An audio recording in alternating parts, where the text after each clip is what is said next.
Don't get caught up in how do I make sure I get good merits and how do I get bad merits.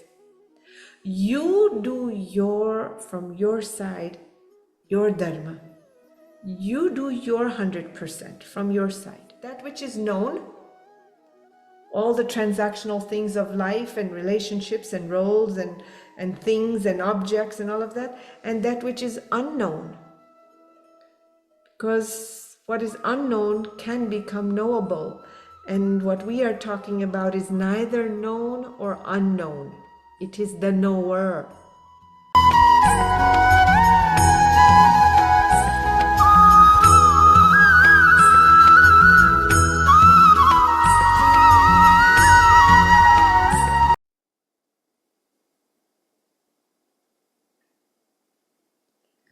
Satyam param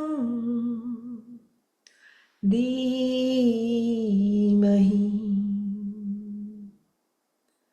Satyam param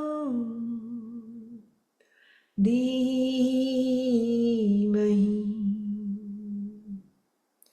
Satyam param dhimahi. Satyam param dhimahi. Satyam param dhimahi.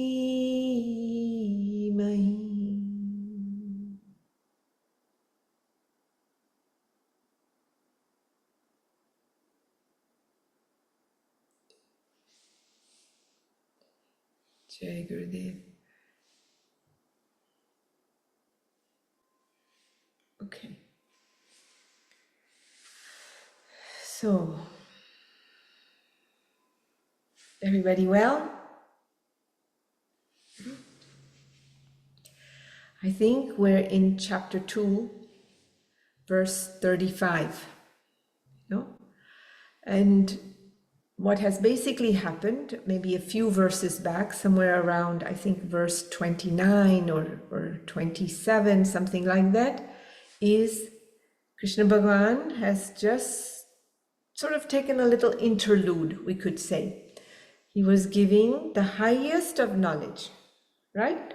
What is equivalent to Advaita, Sankhya knowledge, the knowledge of the intellect, the highest. There's no place further to go from there. He gave that in the beginning, and you notice that Arjuna didn't speak anything in between. He was probably still sitting there with the bow and arrow down, little bit down, low energy, feeling the same as he did when he told the Lord, I'm done, I'm not going to fight anymore. And he put the bow and arrow down. And so Bhagwan gave the highest knowledge. Just like when we look at our basic course, part 1 Art of Living course, what do you notice? You begin with the highest. I belong to you. If we get it, great. You know, Bhagwan gave that knowledge to Arjuna in the hope, perhaps, I don't know if there's the correct word, hope, but gave the highest knowledge in terms of Atman is eternal. We are not the body, we are not the thoughts, we are not the emotions. We are the eternal, ever-present, existing consciousness, blissful self. Right? Simplifying. But because nothing has really registered, then what do we see? About 7 or 8 verses, starting at whatever, 27, 28 in chapter 2, Bhagwan gives sort of what is common sense. We did a few of those. And he also has started to move Arjuna from individual purpose to a higher purpose.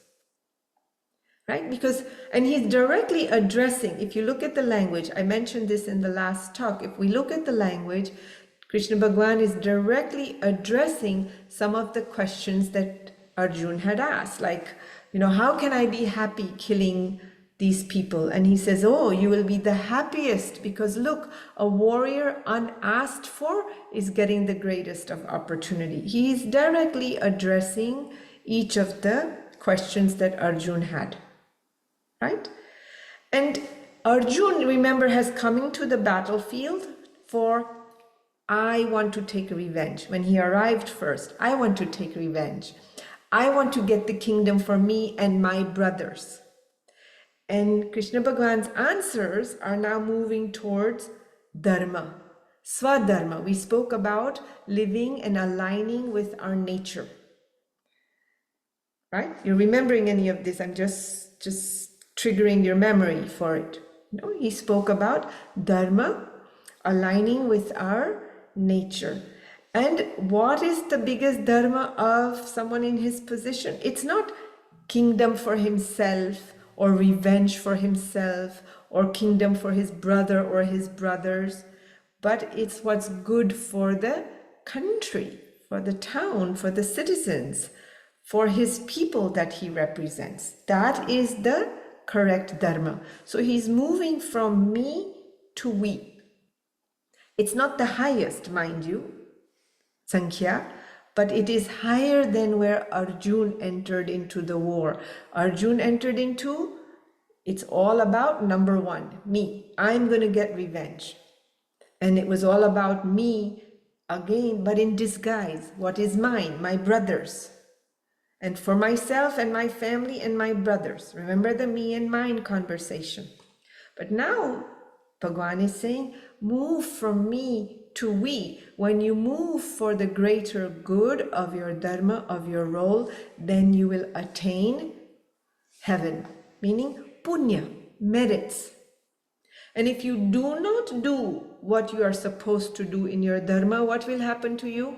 And he goes down like a list of 2 or 3 things. I may not recall exactly, but he goes down like, you will incur sin. What does that mean? Demerit, papa. Sin does not translate exactly. Papa does not translate into sin exactly. It means where you get the results or the fruit of that action is suffering. That is a better way to understand papa. Are you with me? Can you understand the distinction I'm making?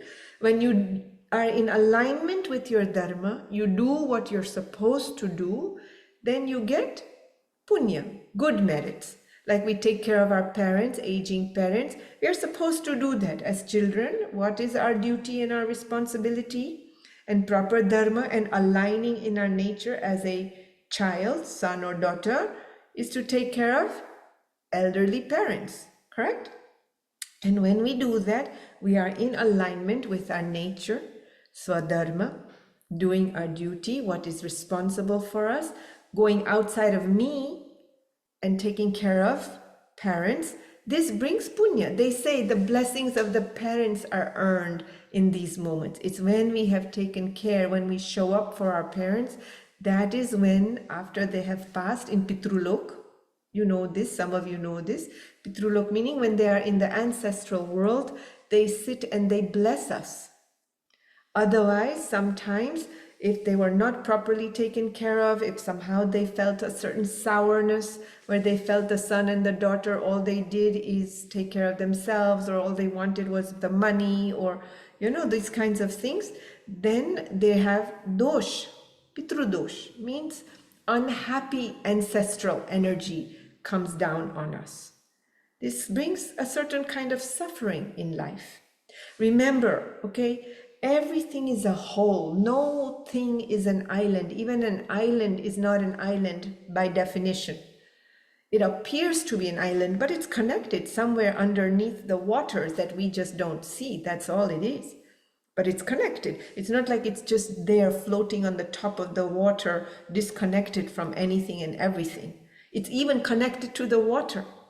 Otherwise, it wouldn't be called an island, you know, surrounded by the water around it. Are you with me? We are looking at something a little bit bigger. It sounds maybe off the topic, but it's not. It's directly related. So, Bhagwan is now moving in this direction. Yes? All right. Are you guys are clear, no? This piece is very important. You know, what has happened in the world, if we look today, is there's more and more a certain kind of degeneration about me and myself and I.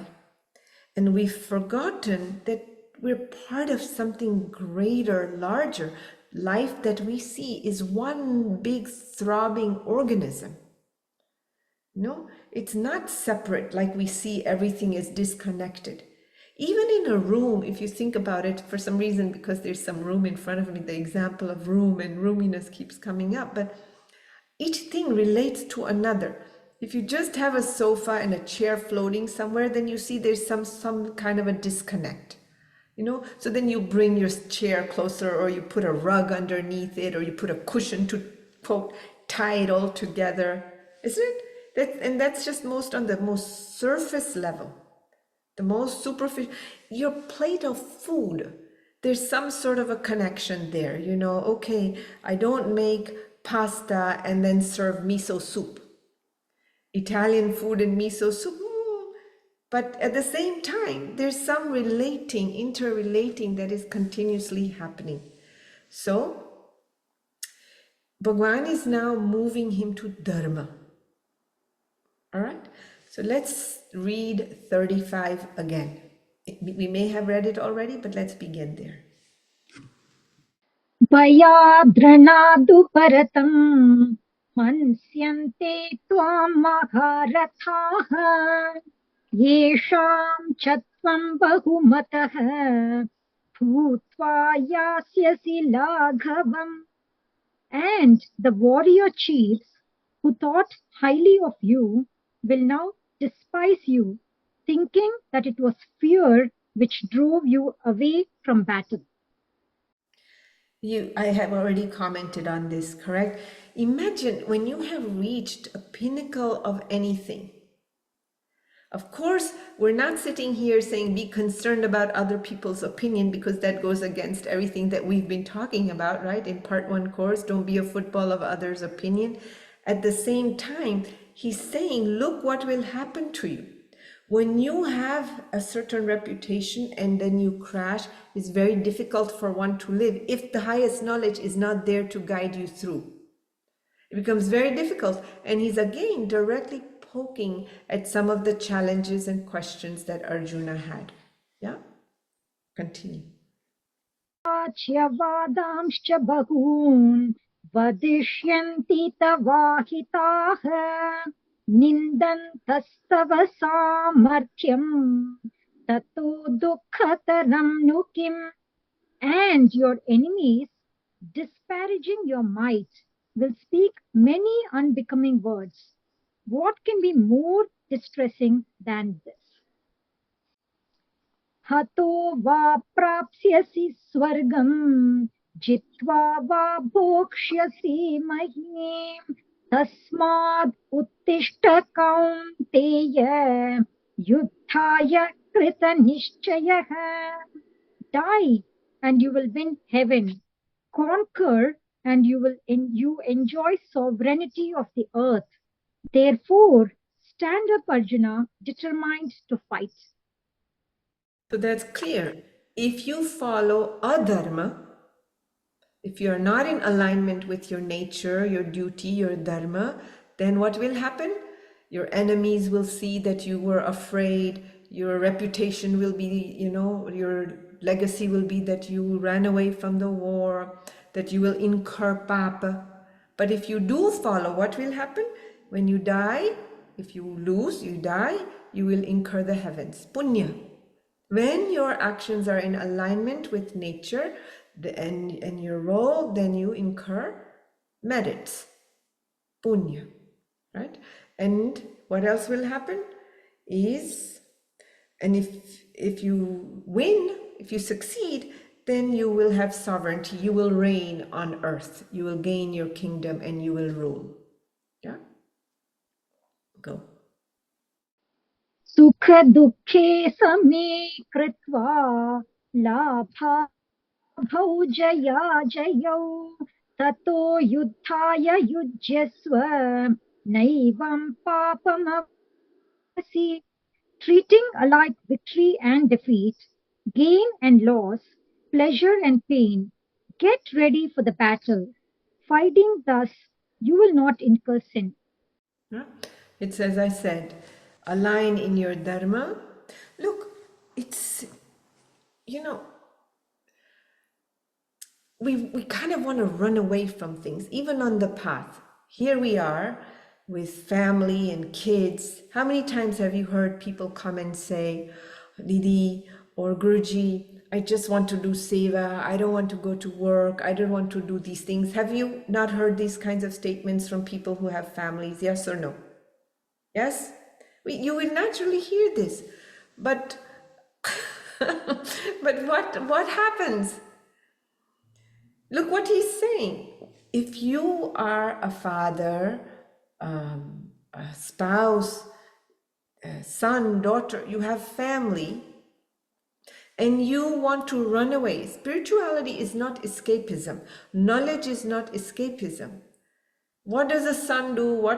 You ignore all of that and you say to Guruji, I just want to be full time. I don't want to do this anymore. The job is not like this and this and this.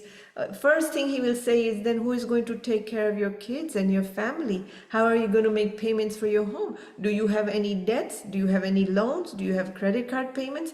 Because that is part of life and our duty. And we think that if we do one thing over another thing, we will be better off. But then that goes back to Arjuna's consciousness, which is, it's good for me. Are you hearing this? It's good for me. You know, if not for you, and if I didn't have this house, and if I didn't have to take care of the kids and this job, I would be so much more enlightened. You know, it's not them, it's you. Remember, in the old days, how was life described in the four stages? No, student, then householder, and then vanaprast, and then sannyas ashram. Right? The journey of life was, you live in these four ashramas. The first one is, I forget the Sanskrit name for student, but student, it means young, teenager, children. And so much focus at that time is what? Pleasure. Correct? It's partying, I'm having a good time, brahmacharya. Yes, brahmacharya, ashram. It means be a student and enjoy. And in fact, what is our focus when we're kids? Just have a good time. That's it. Party Thursday night, woohoo, and then Friday night, woohoo, and then Saturday, we're tired, but you're still going woohoo, woohoo, you know, and then Sunday, you pull yourself together and you go, yeah, yeah, and then Monday, you sleep in class. That's it. That's what we did. But then we move from that stage to grahast ashram, means householder. Now you have children and a job and a business and a house and parents and responsibilities.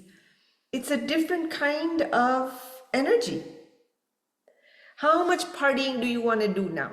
If someone said, hey, listen, woohoo, let's go Thursday, woohoo, and Friday, woohoo, woohoo, and Saturday, how much do you want to do?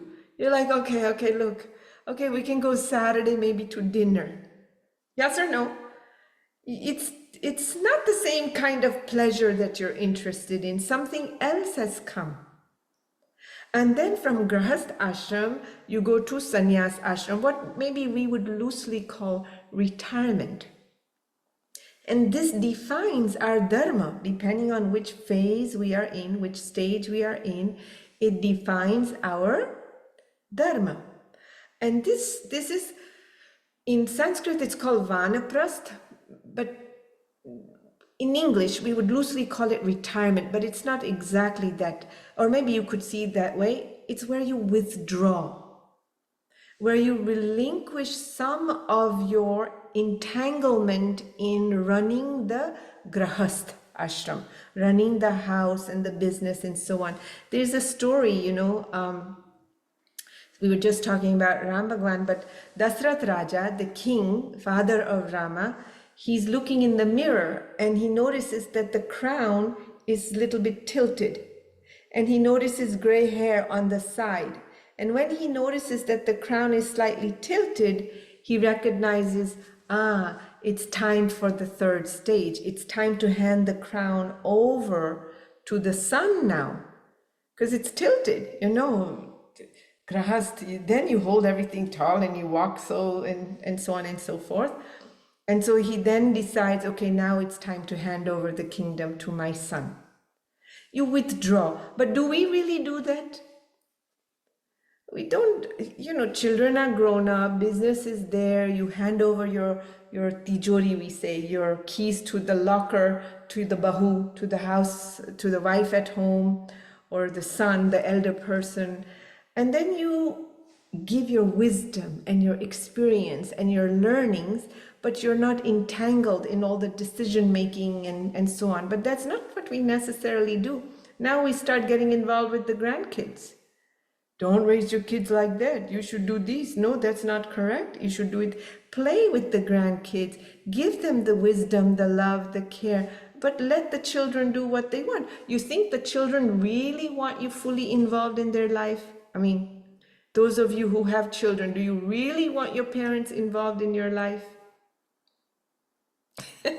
I mean, for Thanksgiving and Christmas, yes, or Diwali and Navratri, yes, but otherwise, come and interfere. And yes, of course, you want a reliable, loving babysitter also, and to support you for the first 4 months of the pregnancy. Those are giving wisdom and support, but not getting entangled in what your grandson or granddaughter should do. Do you see? But we don't let go. And then from Vanaprasth is sannyas ashram. Then it's letting everything go. Then we go towards liberation, meaning now on your own, you are living alone, at least internally. That's the point. You are internally reflecting deeper and deeper and deeper inward. And perhaps when you have, quote, retired, you go from me and mine, when you're in the Vanaprastha ashram mode, to something greater.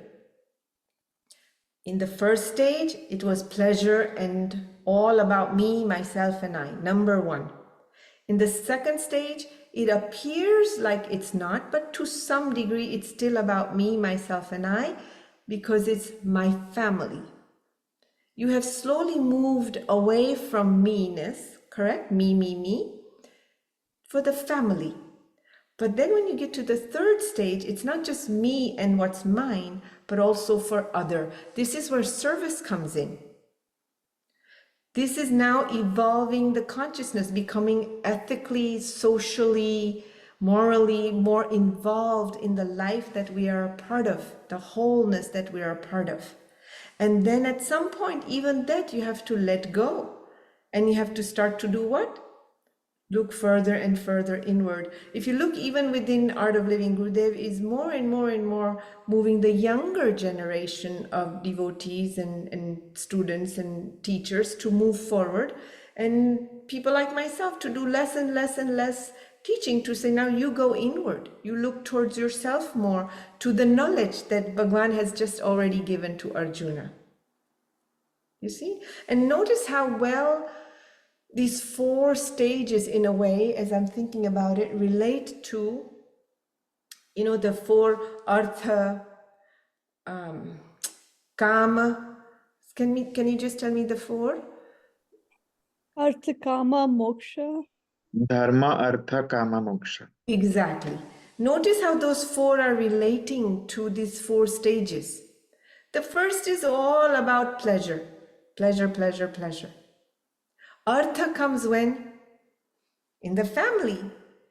In that second stage, it's all about artha, doing everything that you can to establish the responsibilities that you have willingly taken on. And then where does dharma come in? Now contributing, doing some seva, giving back. And then sannyas ashram and moksha, liberation, come together. Do you see? So it's very important, really, the moment we start on the spiritual path, we don't divide up life and say, this is better and this is not, and I should be doing that and not the other thing. Oh, how lucky you are and how lucky I am not. The truth of the matter is, if you've talked to any Swami or sannyasi, they will tell you, Even the ashram has structure and routine. They have to get up at 5 o'clock, do their sadhana. At 6 o'clock, go take care of the cows, go water the trees, come back, have a little breakfast, then go and, teach the kids if they're in school or whatever. There's so many sequence of things that have to go on. And they follow that. And they will tell you that meditations and there's practices during the times when they are following structure of their stage, the meditations, their practices are that much deeper. If you ask me as a full-time teacher, most people find it very difficult to self-motivate. They need structure. You can talk about it, but very few people will make sure that they do their service and that they're on par and in schedule with what has to be from morning till evening. Gurudev would say, look, just like everybody else, at least put in 40 hours of work a week. And you will talk to many full-timers, they don't know what to do. They just have this idea, I'll show up and I'll teach a course. It doesn't work like that. You need to talk to your volunteers and you need to help them look for a room and there's so many layers and layers of things that need to happen. And that actually naturally is what I'm trying to say. Effortlessly, there is a way to let things go if we are in alignment with our dharma, with our nature. Can you see that? Do you understand what I'm saying? Naturally, from me, the student, pleasure, instantaneous joy, to now social responsibility, you have gone a little bit further away from me. And then when you get to dharma, again, mine and me have gone a little bit further away. And then you go into the self, internal stroke. No? I mean, I know you guys know this, but it's good to keep the big picture clear, isn't it? It's important. No? All right, go. Isha ते विहिता सांख्ये बुद्धिर्योगे त्विमां शृणु बुद्ध्या युक्तो यया Partha कर्मबन्धं प्रहास्यसि. Arjuna, this attitude of mind has been presented to you from the point of view of Jnana Yoga. Now, here the same as presented from the standpoint of Karma Yoga, the yoga of selfless action. Equipped with this attitude of mind, you will be able to throw off completely the shackles of karma. So the interlude is over. The common sense, the ethics, directly answering Arjuna's questions is now done. And the Lord says, until now I have presented you wisdom, knowledge of the highest. But now listen to this from selfless action, service. So we are now entering the phase of Karma Yoga. Are we clear? Okay, so before we actually enter that stage, any questions regarding this, Pramod? If there were questions around anything that we've already covered, this would be the time to cover it before we enter Karma Yoga.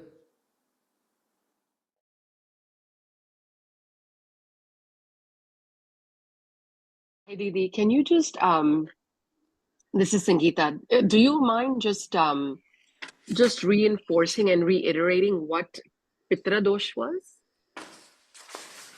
Pitra Dosh. I mean, I don't know how to explain it exactly, I suppose, but the way to understand it is some sense of incompletion for an ancestor.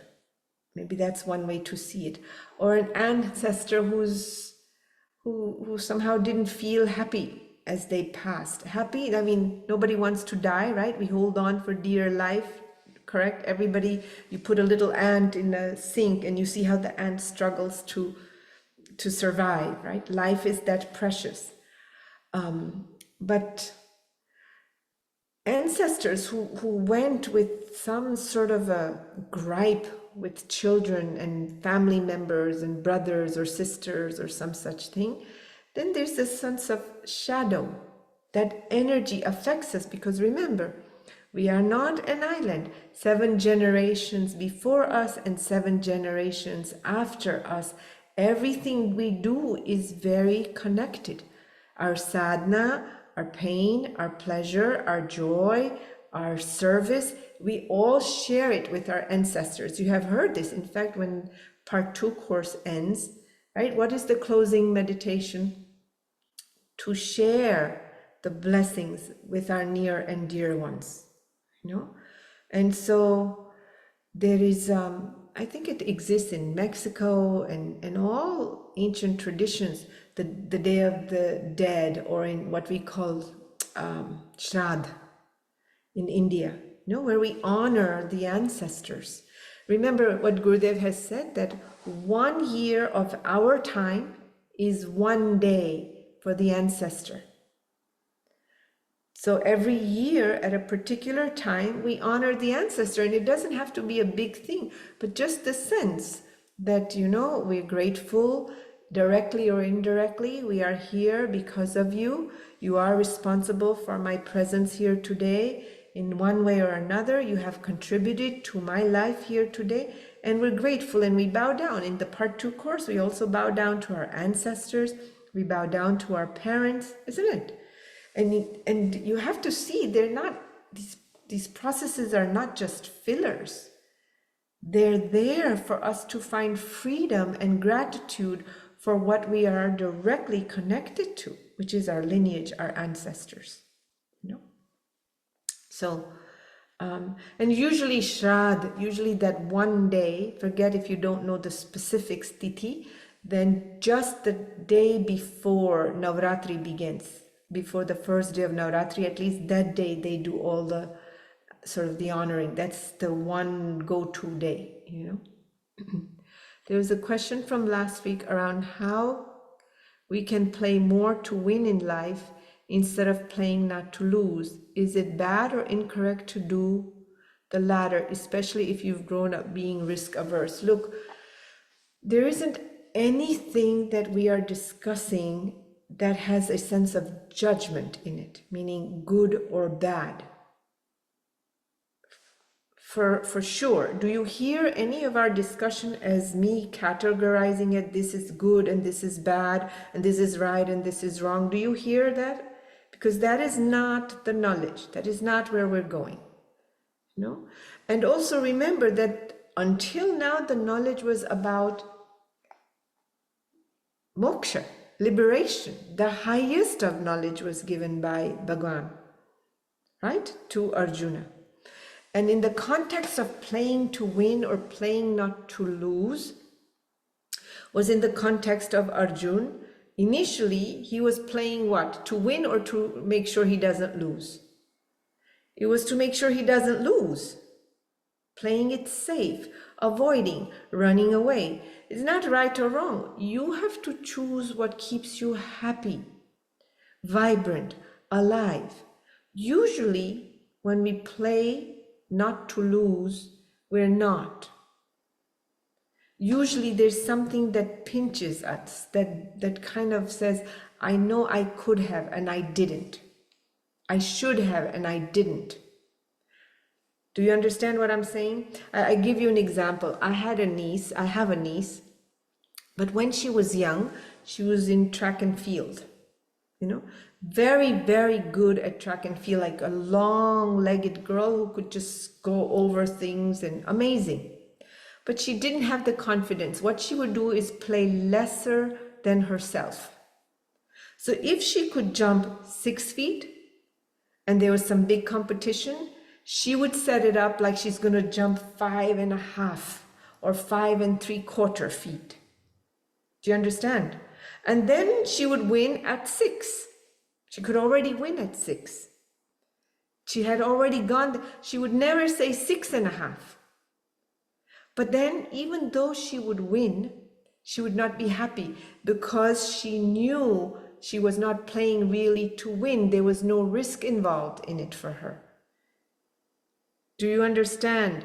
If you do what you know to do and you can do, even if you succeed, you will not find that sense of satisfaction.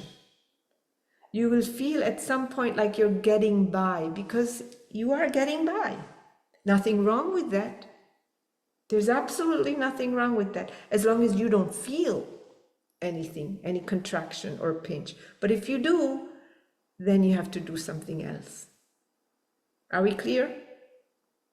Yes? Okay.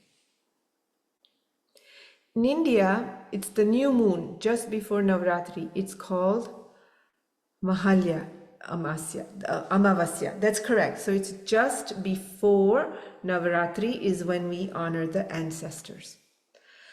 If parents are not happy due to us, that brings bad merit to us, but they might be unhappy due to their own decisions, not because of us. In that way also we get bad merits. Listen, don't get caught up in how do I make sure I get good merits and how do I get bad merits.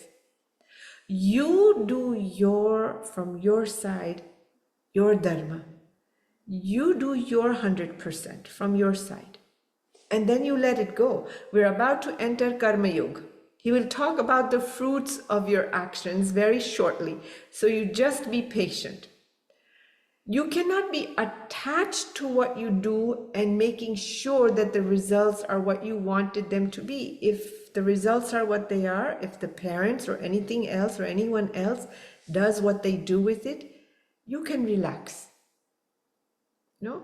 Bhagwan didn't say, hey, Arjun, do your duty, do your dharma, because they will not die. They might die. They may not die, they may not like it, they might like it, but you do your duty. As a warrior, fight for your people. Leave the rest. But we're getting at least 1 or 2 shlokas ahead probably. So for right now, understand it this way, okay? Don't burden yourself into this right and wrong and, oh, I did that, I didn't do that. No. From your side, you keep your heart open, do your own thing, do your dharma, take care. The point is, don't run away from your duty thinking something else is better. Don't get caught up in it. That was the point I was making. Please remind us of the 4 pillars and the 6 wealth. If you have done the advanced course, I'm sure you have heard this 100 times. But what's the first pillar? Viveka. What is Viveka? Discerning between that which is permanent, eternal if you want in this case, and that which is changing, non-eternal. Discerning between these two. No? This is one of the pillars. These are the qualifications of one who can hear the Brahmagyan, Atmagyan. And I think I had said last week, Gurudev says it to us repeatedly, if you're here, you have already some level of each of these things, right? Second thing is Vairagya. No? Detachment, dispassion. Dispassion, detachment from what? It's not, instantly, but having some degree of separation between what is me and what is not. Who am I?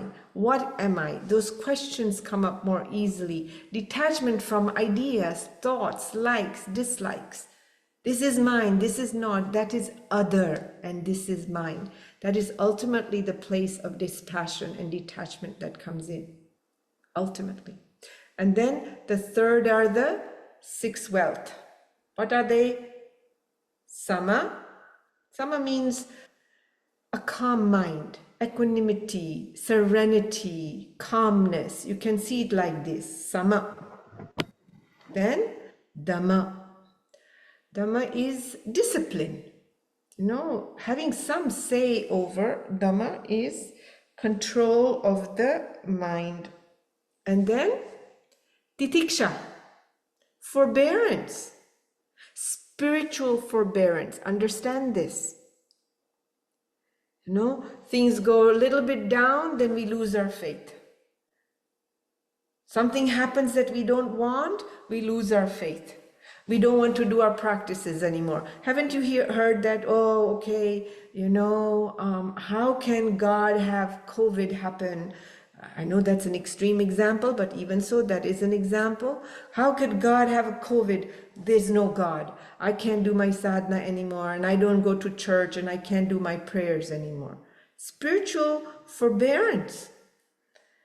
It's bigger than if things A, B, and C happen, I do my sadhana, I keep my faith, I keep my trust. X, Y, and Z happens, then I don't keep my faith, I don't keep my trust. I'm not saying it's easy, but that is one of the qualifications. It's a wealth to have that.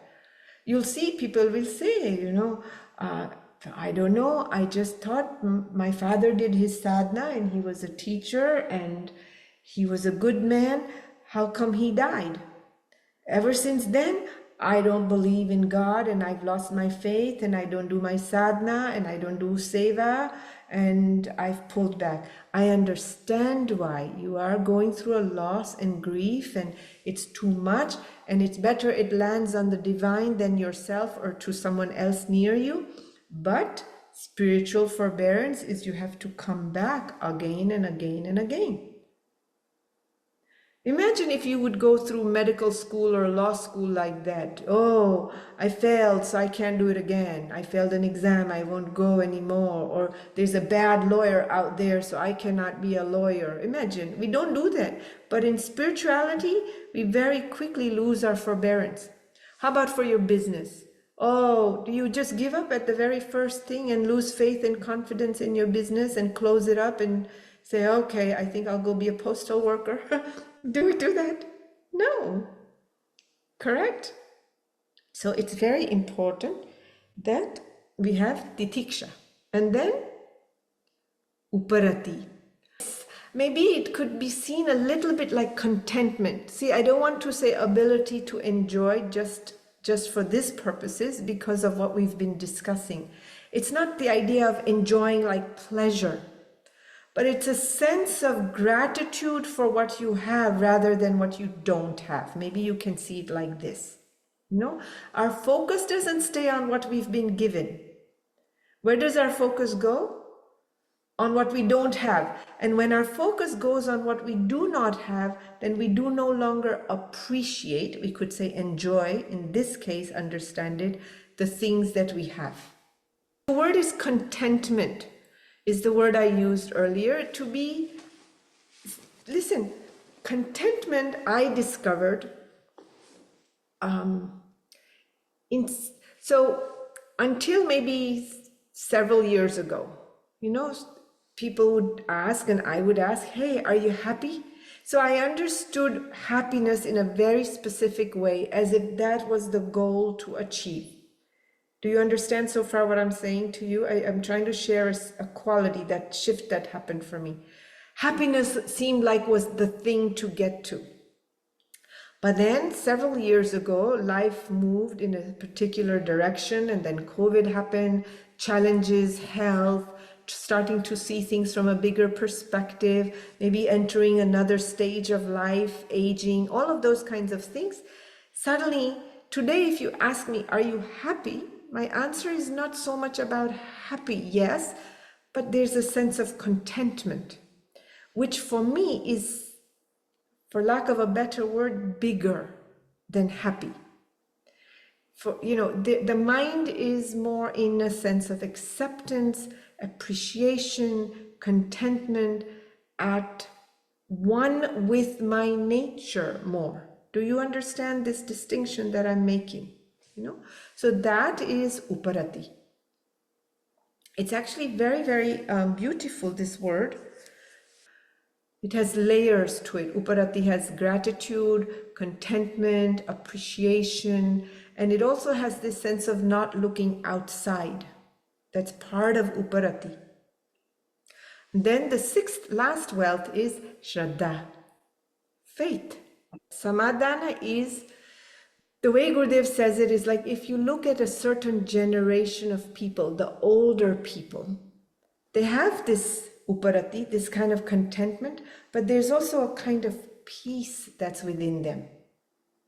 This kind of, very balanced with everything.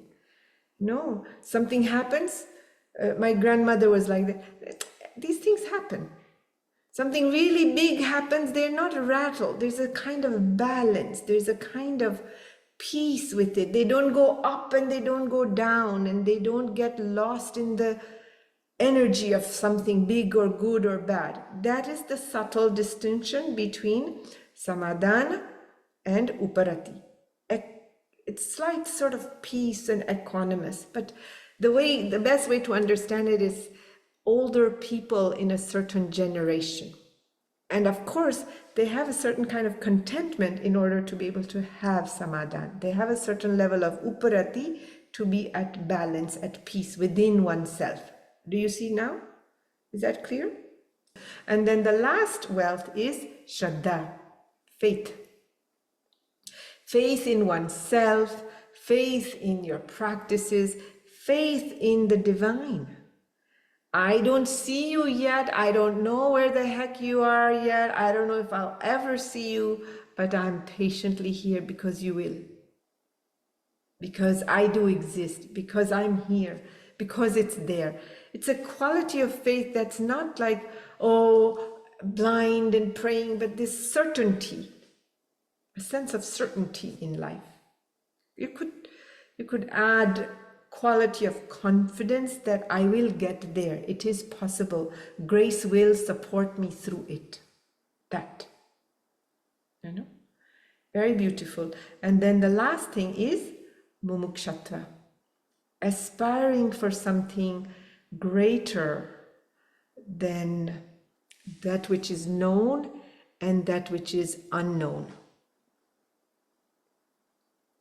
Aspiring for something higher than what is known. What is known is what our senses can measure, what we see, touch, feel. That's what we go after. And that which is unknown. Why do I say unknown? Because what is unknown becomes knowable at some point. So you're aspiring for something that is beyond the known and beyond the unknown. Higher, we say. You could say liberation if you want, but that is not sufficient, because that immediately starts to get us into mumukshatra and moksha and all of those kinds of things. We're talking a good way, at least the way I understand it for myself, is that which is known, all the transactional things of life and relationships and roles and things and objects and all of that, and that which is unknown. Because what is unknown can become knowable. And what we are talking about is neither known or unknown. It is the knower. So that's why I prefer those two words. So that is the 4 pillars, which are the qualifications for one to be here. No? Okay. Shasha has summarized for everyone. Thank you, Sasha. Oh, how can we hold on to faith and bring forth spiritual forbearance in tough times? Can you share some wisdom to uplift towards this? This is the only time you have forbearance and faith. See, when things are going your way, you don't have faith. When, yes or no, think about this. When things are going exactly as you want, there's no need for faith. Things are going as you want. Where does faith come into the picture? When there's a challenge, you can call it at some level trust or confidence. If your son or daughter comes home and says, you know, I'm just no good at math, I don't do well, I don't know what to do, or your spouse comes home and says, partner comes home and says what to do with this business, the economy, and this thing and that thing and that, and since COVID and I don't know, you know, supply chain issues and all these kinds of things are going on, and I just don't think it's too tough. What would you say to them? You would say, no, trust. Look, you have the skill, you have the talent, we are here with you, don't worry, everything will be fine. Correct? That is what you would say. You would say to your son, yeah, well, you know, it's tough. You failed twice math, or you got C's both times. So, and this exam is important. So, I don't know what you're going to do, because you should doubt that you might even not even get a C this time. You would not say that to your son. You would say, it's okay. You have studied and you're prepared, and don't worry. Everything will be okay. That is faith. That is forbearance. Getting up back on the horse is forbearance. You know, not measuring, if this, then that, then I keep my faith. I just keep my faith. I just keep going. I stick to my practices. I go and bring some peace to my mind. That is what is needed. And the thing is also, faith is not, look, you guys are all sitting here right now feeling very safe, right? In whatever place you are, you feel safe. Maybe your car is parked outside somewhere. Maybe your children or your partner or family, friends are out there doing whatever they're doing. If the tiniest of doubt came into you, somebody's stealing my car, I left the stove on, you will run. You will not sit here. When you're walking, you have 100% faith that the earth will remain when you put your foot down. You have faith as you sit here that your car is where it is, and your mom and your dad and your children and your uncles and your aunts and whoever are fine wherever they are. Faith is not something that we have because of or not because of. It is our nature. We just haven't realized it. Know that you have the faith. That is the best thing I could say to you about faith. Know it, that you have it. It's our nature. We cannot be apart from it. Assume it. And when you need it the most, call upon it. Trust yourself. That's the best thing I can tell you. No? Supriya, go ahead. The one question is, how can one identify their dharma at one particular moment? Or because if it is about having, what is your role in that moment, you could be having multiple roles or duties moment to moment to moment. So moment to moment to moment, play that role. From moment to moment to moment, be in that dharma. Like right now, I'm facilitating Bhagavad Gita, in 5 minutes, it'll be about feeding my stomach and figuring out what I'm going to cook, and then I'll be in that fully. Do you understand? It's not a fixed thing. It's not a sometimes it's fixed very thing. complicated. Like sometimes you do feel that a moment requires you to be a mother, a professional, a wife. Yeah, but at any given one moment, not all those things come in. This, because it's all muddled into your mind, into our minds. Who's sitting in front of you? That's how you're going to know which moment what you're responding to. If you're at a grocery store and you're sitting there planning your wedding, and the guy is asking you, may I help you? You're not going to say, can you give me an events coordinator? You're going to ask for a piece of bread. You play the role based on what is in front of you or who is in front of you and what is dharma within that. But remember the first day or maybe the second day, I think I brought this up. Someone is sitting here and then they say, oh, this was great. I would love for my husband to hear this. What is your dharma as you're sitting here? Who is sitting here right now? Student. A student. But if you're processing the information for how your husband or your child could benefit, you are not a student. Correct? It's not going to work. Or if you're sitting there saying, oh, I love that example that Didi gave, and next time when I teach my Sahaj course, I will this and that, and let me write it down. And then who is sitting here? The teacher is sitting here, not the student. Correct? It's, some people will write every frantic note when Guruji is talking, and then he will say, don't write, just be here, don't write. Is he saying don't write, or is he saying be a student, receive what is coming to you, rather than doing something to gain something. Receiving and gaining are two different things. Receive is a function of an offering that's a flow. Gaining something is an effortful push to grab. I'm telling you, whatever I just said, I must say to myself, looking outside of myself, it's so good. It's so clear for us. You know, I'm hearing it for myself. Remember, the teacher only speaks to his or herself. They never speak to the student. In the beginning, I told you, I want to do Bhagavad Gita for myself. Receive is a flow, just being available.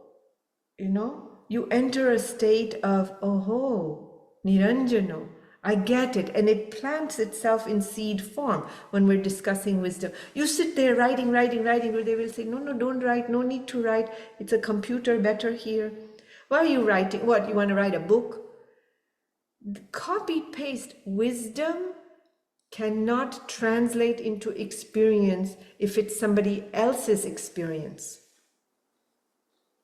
You gained zero value from knowledge, from wisdom. We gain zero value from knowledge when it's copy paste.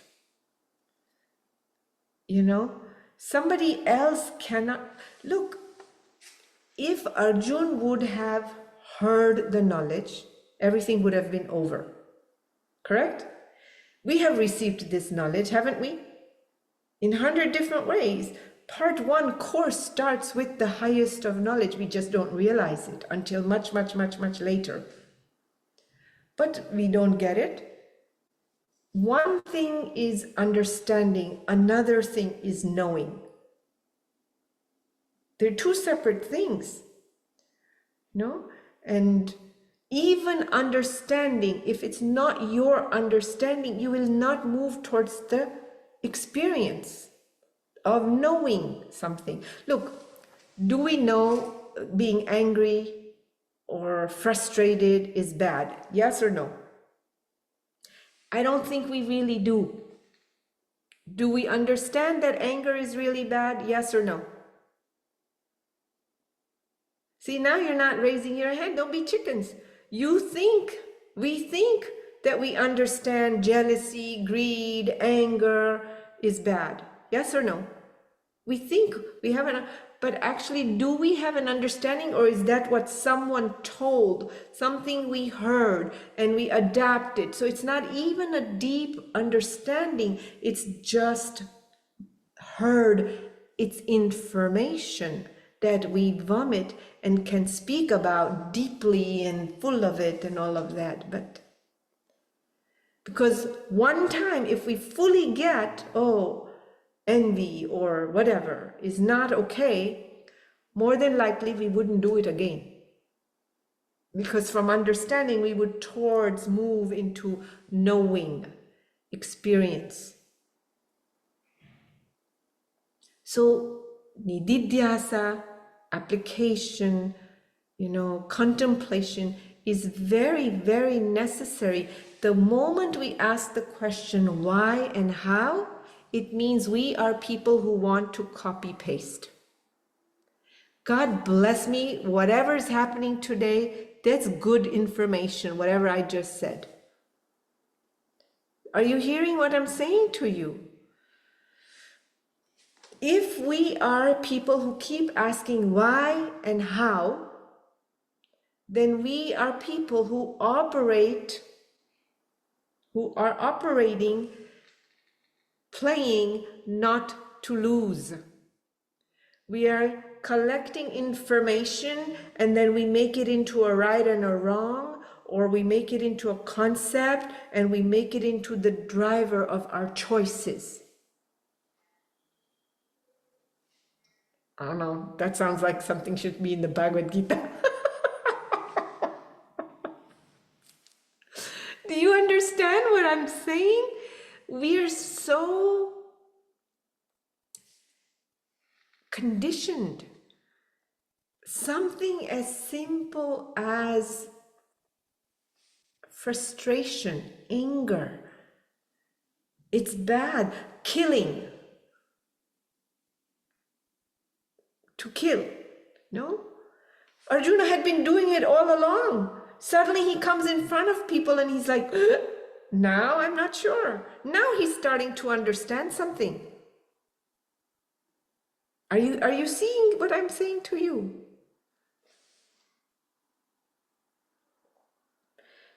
Are you still with me? Was that yes? Okay. All right, it's 7:15. Okay. So we'll close here for those who need to go, and then I'll finish the last two questions. But Supriya, was that clear? Yes, Didi, a lot to contemplate on. Because something went in like, ooh. Yeah. Because we take an idea without understanding and we execute on an idea. If you remember during the Sahaj course or whatever it was that we were doing, I kept pointing out, no, we don't do that. You have to integrate the idea. Then you know when dharma and adharma is there. Somebody says something and we go for it. We're not. It's without integration. Comprehension is step number one. But 99% of us are not in comprehension and understanding, but just an execution on an idea without integration.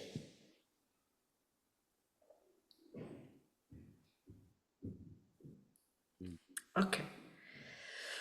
Next week we start Karma Yoga. Beautiful. This is very, very good for all of us because that's where we are, right? In life, needing to be active with work and family and society and each other and our seva and so on. So let's just close officially and then I'll take the few questions, all right? Eyes closed.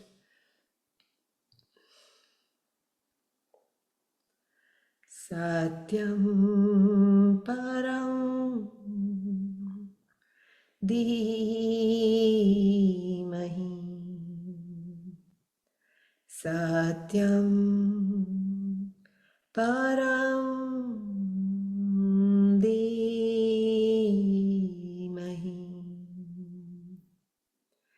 Satyam param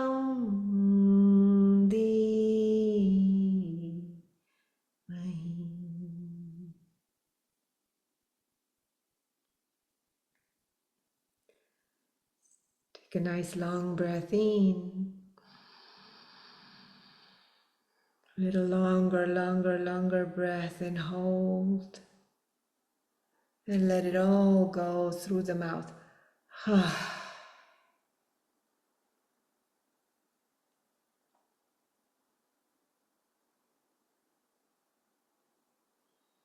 One more breath in. A little longer. And let it go.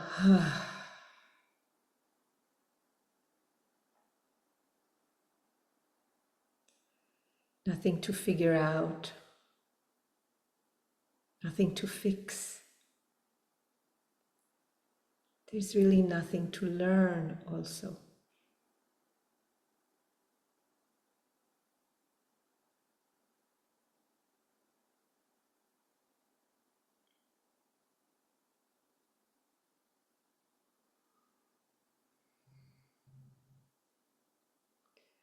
Just a sense of gratitude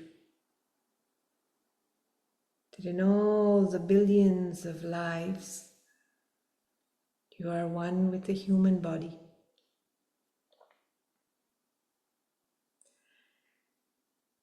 And that you qualify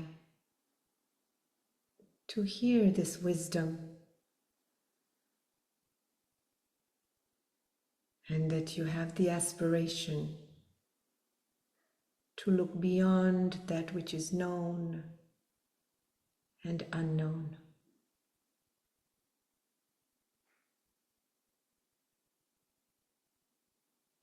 Just that awareness is enough.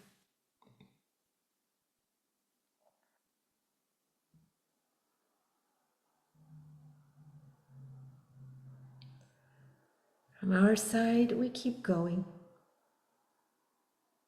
And when the divine sees, when the divine is ready, we move to the next step. Take a breath in and let it go.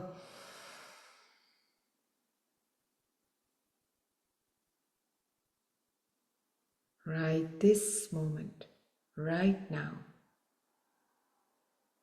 we are whole and complete.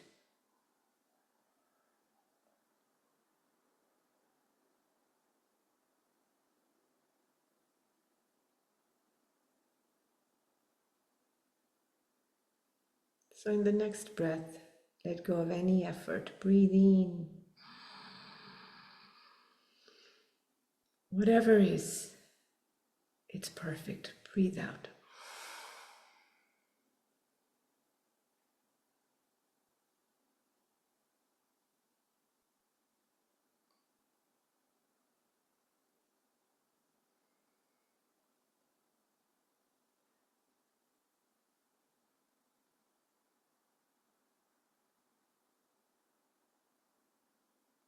Jai Gurudev.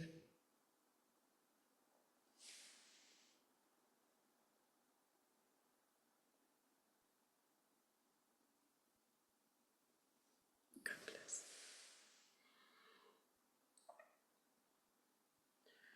Okay, when you're ready, you may open the eyes. Rekha, you have a question. Like, I want to know, how do you align with your nature? Like, that's what I wanted to know. How do you what? Align with your nature. So what is your nature? And what are you trying to align with? That would be a specific question. You know your nature. You know if you're someone who's laid back versus someone who's action oriented. You know if you're someone who, likes to be dynamic and take charge, or someone who likes to follow. You know your nature. You know who you are. You know if you are more of a doer versus someone who's laid back and letting life happen to them. You know that. And then within that, you have certain roles to play in life. Dharma. But what often we do, we try to do something that we would not do that's within our nature because somebody else is doing it. Do you understand what I'm saying? Oh, I know this lady. They have a neighbor who takes their kids to soccer, and then they play, go swimming, and they, do the sword thing and so many things. And then the two daughters are friends, and then somebody else, they don't want to necessarily do all that. But if the second parent starts saying, well, they're doing all those things, so I'm going to push my kid through it, and the child is not in the nature of wanting to do that, and neither are the parents, can you see they're out of their nature and they're out of their dharma? Do you see that? It's very clear, no? All right, we see you next week. Jai Gurudev. Jai Gurudev. Bye-bye.